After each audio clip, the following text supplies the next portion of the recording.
ನಮಸ್ಕಾರ. ಭಾವನಾ ವಾರ್ತೆಗೆ ಸ್ವಾಗತ. ವಾರ್ತೆಗಳ ವಿವರ.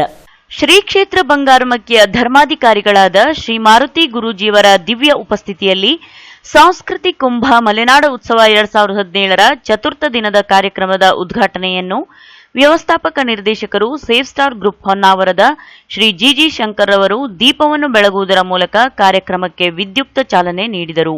ನಂತರ ಅವರು ಮಾತನಾಡಿ, ಮಲೆನಾಡ ಉತ್ಸವಕ್ಕೆ ಬಂದಿರುವ ತಾವುಗಳು ಪುಣ್ಯವಂತರು. ಇಂದಿನ ಪ್ರಸ್ತುತ ಕಾಲದಲ್ಲಿ ತಮ್ಮ ಅಮೂಲ್ಯ ಸಮಯವನ್ನು ಇಂತಹ ಉತ್ತಮ ಕಾರ್ಯಕ್ರಮದಲ್ಲಿ ತೊಡಗಿಸಿಕೊಂಡಿದ್ದರಿಂದ ನಿಮ್ಮ ಜೀವನ ಪಾವನವಾಗಿದೆ. ಶ್ರೀ ಮಾರುತಿ ಗುರೂಜಿಯವರ ಭಗೀರಥ ಪ್ರಯತ್ನದಿಂದ ಶ್ರೀ ಕ್ಷೇತ್ರ ಬಂಗಾರಮಕ್ಕಿಯು ಎಲ್ಲಾ ರಂಗಗಳಲ್ಲಿ ಅತ್ಯಂತ ಅಮೋಘ ಸೇವೆಯನ್ನು ಮಾಡುತ್ತಿದೆ, ನೊಂದವರಿಗೆ ನೆಮ್ಮದಿಯನ್ನು ನೀಡುತ್ತಿದೆ ಎಂದು ನುಡಿದರು. ಹೊನ್ನಾವರದ ಉದ್ಯಮಿಗಳಾದ ಶ್ರೀ ಸತ್ಯ ಜಾವಗಲ್ ಇವರು ಮಾತನಾಡಿ, ಎಲ್ಲಾ ದಾನಗಳಲ್ಲಿ ಶ್ರೇಷ್ಠವಾದ ದಾನ ಅನ್ನದಾನ. ಅಂತಹ ಅನ್ನದಾನವನ್ನು ನಿರಂತರವಾಗಿ ಮಾಡುತ್ತಾ ಬಂದಿದೆ. ಹಾಗೆ ಶ್ರೀ ಕ್ಷೇತ್ರವು ವಿದ್ಯಾದಾನದಲ್ಲಿ ಕೂಡ ಉಚ್ಛ್ರಾಯ ಸ್ಥಿತಿಯಲ್ಲಿದೆ. ಹಾಗೆ ಸರ್ಕಾರ ಮತ್ತು ಜನಪ್ರತಿನಿಧಿಗಳು ಮಾಡಬೇಕಾದ ಕೆಲಸವನ್ನು ಶ್ರೀ ಕ್ಷೇತ್ರ ಮಾಡುತ್ತಾ ಬಂದಿದೆ. ಸೂರ್ಯ ಚಂದ್ರ ಇರುವವರೆಗೂ ಶ್ರೀ ಕ್ಷೇತ್ರ ಇಂತಹ ಮಲೆನಾಡು ಉತ್ಸವವನ್ನು ಆಚರಿಸಲಿ, ಅದಕ್ಕೆ ನಾವು ಕೂಡ ಬೆಂಬಲಿಗರು ಎಂದು ಹೇಳಿದರು.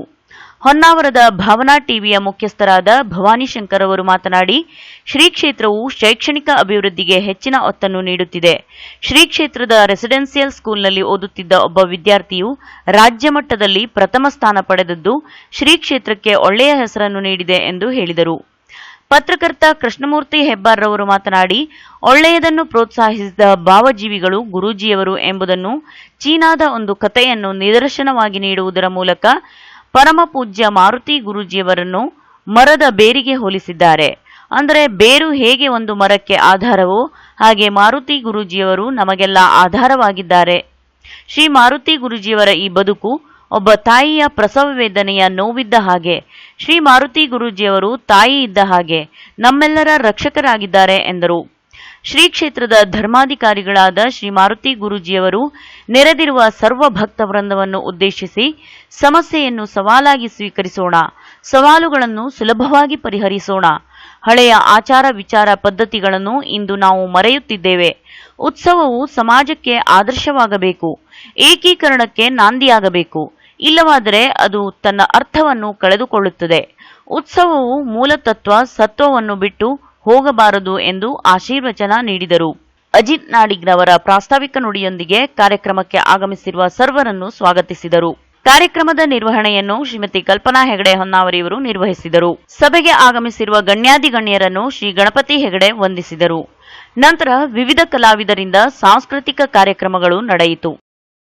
ಜಾಲಿ ಪಟ್ಟಣ ಪಂಚಾಯತ್ ವತಿಯಿಂದ ಶಾಸಕ ಮಂಕಾಳ್ ವೈದ್ಯ ನೇತೃತ್ವದಲ್ಲಿ ವಿವಿಧ ಯೋಜನೆಯಡಿಯಲ್ಲಿ ಆಯ್ಕೆಗೊಂಡ ಫಲಾನುಭವಿಗಳಿಗೆ ಸಹಾಯಧನ ವಿತರಣೆ ಕಾರ್ಯಕ್ರಮ ಜಾಲಿಯ ನಾಮಧಾರಿ ಸಭಾಭವನದಲ್ಲಿ ಶನಿವಾರ ನಡೆಯಿತು. ಕಾರ್ಯಕ್ರಮವನ್ನು ಉದ್ಘಾಟಿಸಿ ಮಾತನಾಡಿದ ಶಾಸಕ ಮಂಕಾಳ್ ವೈದ್ಯ, ತ್ಯಾಜ್ಯ ವಿಲೇವಾರಿಗಾಗಿ ಸ್ಥಳವನ್ನು ಈಗಾಗಲೇ ಗುರುತಿಸಲಾಗಿದೆ.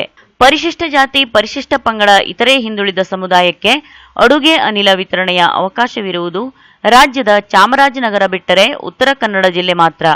ಅದರ ಸಂಪೂರ್ಣ ಲಾಭವನ್ನು ಪಡೆದು ಈಗಾಗಲೇ ಸಾವಿರಾರು ಜನರಿಗೆ ಉಚಿತ ಅಡುಗೆ ಅನಿಲ ವಿತರಣೆ ಮಾಡಲಾಗಿದೆ. ಈ ಮೂಲಕ ಹೊಗೆಮುಕ್ತ ಗ್ರಾಮ ನಿರ್ಮಾಣಕ್ಕೆ ಪ್ರಯತ್ನಿಸಲಾಗಿದೆ. ಶಿಕ್ಷಣ, ವಿದ್ಯುತ್, ಸೂರಿಲ್ಲದವರಿಗೆ ಸೂರು, ಕುಡಿಯುವ ನೀರು, ಶೌಚಾಲಯ ಒದಗಿಸುವ ನಿಟ್ಟಿನಲ್ಲಿ ಕ್ಷೇತ್ರದ ಜನತೆಯ ಅನುಕೂಲಕ್ಕಾಗಿ 5 ಅಂಶಗಳ ಕಾರ್ಯಕ್ರಮವನ್ನು ರೂಪಿಸಲಾಗಿದೆ ಎಂದರು. ಅದು ಆಗಲಿಲ್ಲ. ಅದು ನಾವು ಇವತ್ತು ನೆನೆಸ್ಕೊಳ್ಬೇಕು. ನಮ್ಮ ದಿವಂಗತ ದಿನಕರ್ ದೇಸಾಯಿ ಅವರ ಒಂದು ಕೊಡುಗೆ ಈ ಜಿಲ್ಲೆಗೆ ಇದ್ದದ್ರಿಂದ ನಾವು ಸ್ವಲ್ಪ ಮಟ್ಟಿಗೆ ಅವರ ಆಶೀರ್ವಾದದಿಂದ ಶಿಕ್ಷಣದಲ್ಲಿ ಸ್ವಲ್ಪ ಮುಂಚೂಣಿಯಲ್ಲಿದ್ದಾರೆ. ನಾವು ಅಷ್ಟು ಬೇರೆ ಜಿಲ್ಲೆಗೆ ಅಥವಾ ಬೇರೆ ತಾಲೂಕಿಗೆ ಹೋಲಿಸಿದಾಗ ನಾವು ಅಷ್ಟೇನು ಮುಂಚೂಣಿಯಲ್ಲಿಲ್ಲ. ನಾವು ಆ ರೀತಿಯಲ್ಲಿ ಕೆಲಸವನ್ನು ಮಾಡ್ತಾಯಿದ್ದೀವಿ. ಅಂದರೆ ಯಾವುದೇ ಮಗು ಶಿಕ್ಷಣದಿಂದ ವಂಚಿತ ಆಗಬಾರ್ದು ಅನ್ನೋದು ನಮ್ಮದು 5 ಅಜೆಂಡಾ. ಒಂದು ಶಿಕ್ಷಣ, ಬಡವರಿಗೆ ಕರೆಂಟು, ಬಡವರಿಗೆ ಮನೆ, ಕುಡಿಯುವ ನೀರಿನ ವ್ಯವಸ್ಥೆ, 5 ಅಜೆಂಡವನ್ನು ನಾವು ಪ್ರಥಮ ಆದ್ಯತೆಯಲ್ಲಿ ಇಟ್ಟುಕೊಂಡಿದ್ದು. ಶಿಕ್ಷಣಕ್ಕೆ ಯಾವುದೇ ರೀತಿ ಕೊರತೆ ಆಗಲಿಕ್ಕೆ ಕೊಡೋದಿಲ್ಲ. ಸಾಮಾನ್ಯ ಬಡ ಕುಟುಂಬದವರು ಒಳ್ಳೆ ಶಿಕ್ಷಣವನ್ನು ಪಡೀಬೇಕು. ಮುನ್ಸಿಪಾಲಿಟಿ ಮತ್ತು ಜಾಲಿ ಪಟ್ಟಣ ಪಂಚಾಯತ್ ಸೇರಿ 115 ಕಿಲೋಮೀಟ್ರಿಗೆ 232 ಕೋಟಿ ಆಗ್ತದೆ. ಅದು ಸ್ವಲ್ಪ 32 ಕೋಟಿ ಡಿಫರೆನ್ಸ್ ಇದರಿಂದ ಒಂದು 15 ಕಿಲೋಮೀಟ್ರ್ ಉಳಿಬಹುದು ಅಂತೇಳಿ ನನ್ನ ಕ್ಯಾಲ್ಕುಲೇಷನ್. ನಾನೇ ಸುಮ್ಮನೆ ಕೂತ್ಕೊಂಡು ಯೋಚನೆ ಮಾಡಿದ್ವಿ, ಒಂದು 15 ಕಿಲೋಮೀಟ್ರ್ ಯಾವುದಾದ್ರೂ ತಪ್ಪಬಹುದು ಅಂತ. ಅದು ಮುಂದಿನ ದಿನದಲ್ಲಿ ಅದನ್ನು ಸೇರಿಸಿ ಪೂರ್ತಿ ಕೆಲಸ ಮಾಡಿಕೊಡುವಂಥ ಕೆಲಸವನ್ನು ನಾವು ಮಾಡ್ತೇವೆ. ಯಾವುದೇ ಕಾರಣಕ್ಕೆ ಮುನ್ಸಿಪಾಲ್ಟಿ ಇರಲಿ ಅಥವಾ ಪಟ್ಟಣ ಪಂಚಾಯತಿ ಇರಲಿ ಅಥವಾ ನನಗೆ ಬರುವಂಥ 36 ಪಂಚಾಯತು, ಪಟ್ಟಣ ಪಂಚಾಯತ್, ಮುನ್ಸಿಪಾಲ್ಟಿ ಎಲ್ಲ ಕಡೆಯಲ್ಲೂ ಇದು 5 ಕಾರ್ಯಕ್ರಮ ನನ್ನ ಅವಧಿಯಲ್ಲಿ ಮುಗೀತದೆ ಅಂತೇಳಿ ನಾನು ತಿಳ್ಕೊಂಡಿದ್ದೇನೆ. ಸ್ವಚ್ಛತೆ, ಜನರು ಒಟ್ಟಾದರೆ ಸ್ವಚ್ಛತೆ ಇರಲಿಕ್ಕೆ ಸಾಧ್ಯ ಆಗ್ತದೆ. ಜನಪ್ರತಿನಿಧಿಗಳೆಲ್ಲರೂ ಒಟ್ಟಾಗಿದ್ದರೆ ಅಭಿವೃದ್ಧಿ ಮಾಡಲಿಕ್ಕೆ ಸಾಧ್ಯ ಆಗ್ತದೆ. ಅದಕ್ಕಾಗಿ ನನ್ನ ವಿನಂತಿ, ಎಲ್ಲ ಪಟ್ಟಣ ಪಂಚಾಯತ್ ಸದಸ್ಯರಲ್ಲಿ 23 ಜನನು ಒಟ್ಟಾಗಿ ನೀವಿರಿ, ನಿಮ್ಮ ಜೊತೆ ನಾನಿದ್ದೀನಿ. ಪಟ್ಟಣ ಪಂಚಾಯತ್ ಏನು ವ್ಯವಸ್ಥೆ ಬೇಕು ಸಂಪೂರ್ಣವಾದಂಥ ವ್ಯವಸ್ಥೆ ಮಾಡಲಿಕ್ಕೆ ಸಾಧ್ಯ ಆಗ್ತದೆ. ಅಧ್ಯಕ್ಷತೆ ವಹಿಸಿದ ಜಾಲಿ ಪಟ್ಟಣ ಪಂಚಾಯತ್ ಅಧ್ಯಕ್ಷ ಅಬ್ದುಲ್ ರಹೀಂ ಮಾತನಾಡಿ, ಪಟ್ಟಣ ಪಂಚಾಯತ್ ವ್ಯಾಪ್ತಿಯಲ್ಲಿ ಪರಿಶಿಷ್ಟ ಜಾತಿ, ಪರಿಶಿಷ್ಟ ಪಂಗಡಕ್ಕೆ ಮೆಟ್ರಿಕ್ ಕಲಿಯಲು 3,000, ಪಿಯುಸಿಗೆ 4,500, ಪದವಿಗೆ 6,000, ತಾಂತ್ರಿಕ ಸೇರಿದಂತೆ ಇತರ ಉನ್ನತ ಶಿಕ್ಷಣಕ್ಕೆ 10,000ವರೆಗೆ ಅನುದಾನ ನೀಡಬಹುದು ಎಂದು ಶಾಸಕ ಮಂಕಾಳ್ ವೈದ್ಯರು ತೋರಿಸಿಕೊಟ್ಟಿದ್ದಾರೆ. ಈಗಾಗಲೇ ಮುಖ್ಯಮಂತ್ರಿಗಳೊಂದಿಗೆ ಚರ್ಚಿಸಿ ಸುಮಾರು 15 ಕೋಟಿ ಅನುದಾನವನ್ನು ಬಿಡುಗಡೆ ಮಾಡಿಸುವ ಭರವಸೆ ನೀಡಿದ್ದಾರೆ ಎಂದರು. ನಂತರ ಶಾಸಕ ಮಂಕಾಳ್ ವೈದ್ಯ ಇವರಿಗೆ ಜಾಲಿ ಪಟ್ಟಣ ಪಂಚಾಯತ್ ವತಿಯಿಂದ ಪೌರ ಸನ್ಮಾನ ಮಾಡಲಾಯಿತು. ಸಂದರ್ಭದಲ್ಲಿ ಶಾಸಕ ವೈದ್ಯ ಕಸ ವಿಲೇವಾರಿ ವಾಹನಕ್ಕೆ ಹಸಿರು ನಿಶಾನೆ ತೋರಿಸುವುದರ ಮೂಲಕ ಚಾಲನೆ ನೀಡಿದರು. ಈ ಸಂದರ್ಭದಲ್ಲಿ ಜಾಲಿ ಪಟ್ಟಣ ಪಂಚಾಯತ್ ಮುಖ್ಯಾಧಿಕಾರಿ ವೆಂಕಟೇಶ್ ನಾವ್ಡ, ಉಪಾಧ್ಯಕ್ಷೆ ಲಕ್ಷ್ಮೀ ಮಾದೇವ್ ನಾಯ್ಕ್, ಸದಸ್ಯರಾದ ಶೋಭಾ ಶ್ರೀಧರ್ ನಾಯ್ಕ್, ಶೇಖ್ ಸಮೀನಾ ಬಾನು, ಅದಂ ಪನಂಬೂರು, ಪುರಂದರ್ ಕೆ ಮೊಗೇರ್, ಇಮ್ರಾನ್ ಲಂಕಾ, ನಾಗರಾಜ್ ನಾಯ್ಕ್ ಸೇರಿದಂತೆ ವಾರ್ಡ್ನ ಎಲ್ಲಾ ಸದಸ್ಯರು ಇದ್ದರು.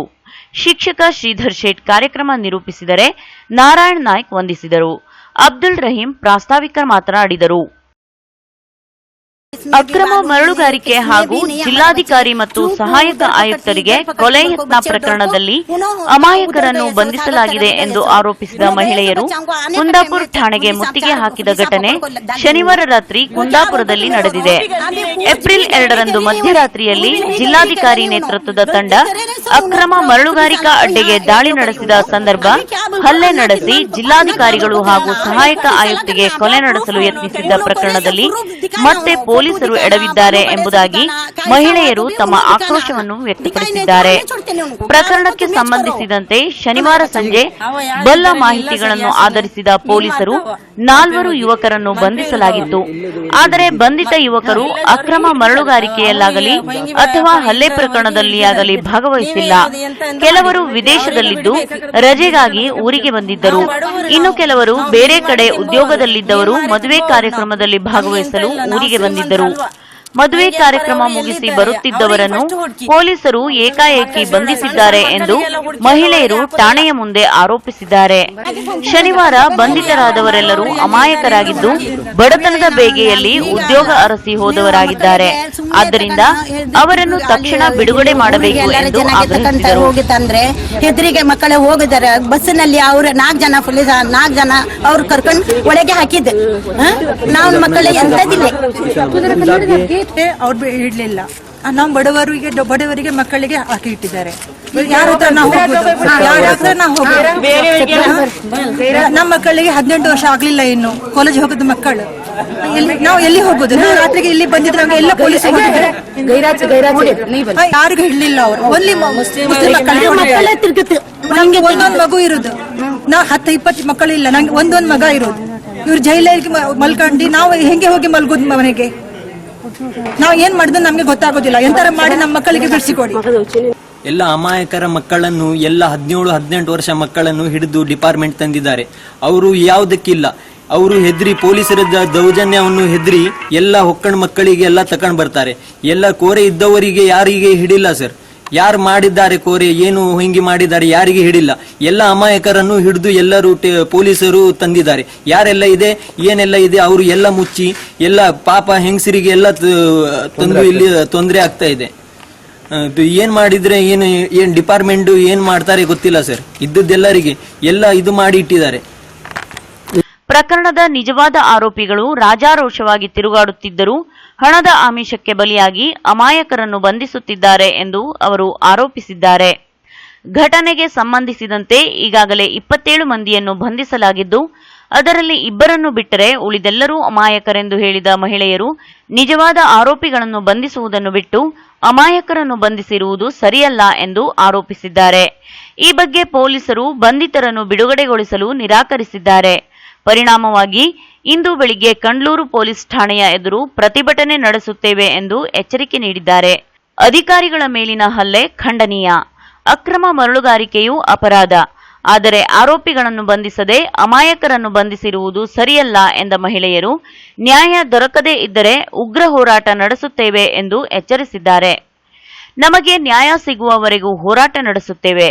ಇರುವ ಒಬ್ಬೊಬ್ಬ ಮಕ್ಕಳನ್ನು ಜೈಲಿಗೆ ಕಳಿಸಿದರೆ ನಾವು ಉಣ್ಣುವುದು ಹೇಗೆ? ನಾವು ಇಲ್ಲಿಯೇ ಸಾಯುತ್ತೇವೆ. ನಮಗೆ ಏನೇ ತೊಂದರೆಯಾದರೂ ಪೊಲೀಸರೇ ನೇರ ಹೊಣೆ ಎಂದು ಅವರು ಎಚ್ಚರಿಸಿದ್ದಾರೆ. ಒಟ್ಟಾರೆಯಾಗಿ ಜಿಲ್ಲಾಧಿಕಾರಿ ಪ್ರಿಯಾಂಕಾ ಮೇರಿ ಫ್ರಾನ್ಸಿಸ್ ಹೇಳಿಕೆಯಂತೆ 50 ಜನರ ವಿರುದ್ಧ ಎಫ್ಐಆರ್ ದಾಖಲಿಸಿದ್ದು, ಜನ ಭರ್ತಿಯಾಗುವ ಉದ್ದೇಶಕ್ಕಾಗಿ ಸಿಕ್ಕವರನ್ನು ಬಂಧಿಸುತ್ತಿರುವುದು ಖೇದಕರ ಎಂದು ಹೇಳಿದ್ದಾರೆ. ಈ ಬಗ್ಗೆ ಸಚಿವ ಪ್ರಮೋದ್ ಮಧ್ವರಾಜ್ ಅವರಿಗೂ ದೂರು ನೀಡಲಾಗಿದೆ ಎಂದು ಅವರು ಹೇಳಿದ್ದಾರೆ.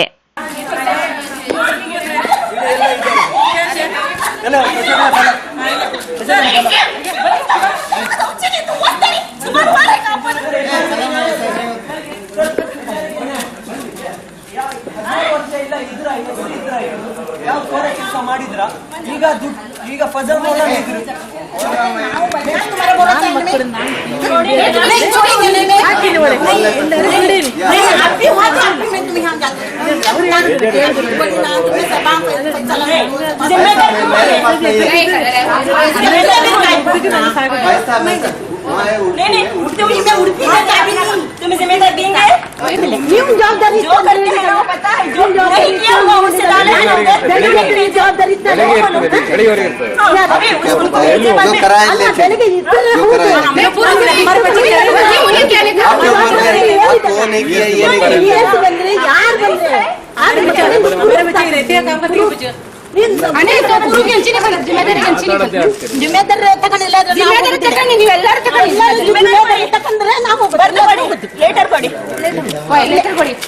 ನಮ್ಗೇನು ಲೇಟರ್ ಕೊಡಿದ್ರೆ ನಾವು ಹೋಗ್ತೇವೆ. ನಾವು ಇಲ್ಲಾದ್ರೆ ಹೋಗುದಿಲ್ಲ. ನೀವು ಎಂತ ಮಾಡಿದ್ರೆ ಮಾಡಿ. ಅದು 4 ಮಕ್ಕಳು ಇಲ್ಲ ಅದ್ರಾಗೆ ನೀವು ಹಾಕಿದ್ರೆ ಮಕ್ಕಳು ಹೋಗಿ ಬರ್ಲಿಲ್ಲ. ಒಳ್ಳೆ ಮಕ್ಕಳು ನೀವು ಮಾಡಿದ ಜನಗೆ ಆಗ್ಲಿಲ್ಲ.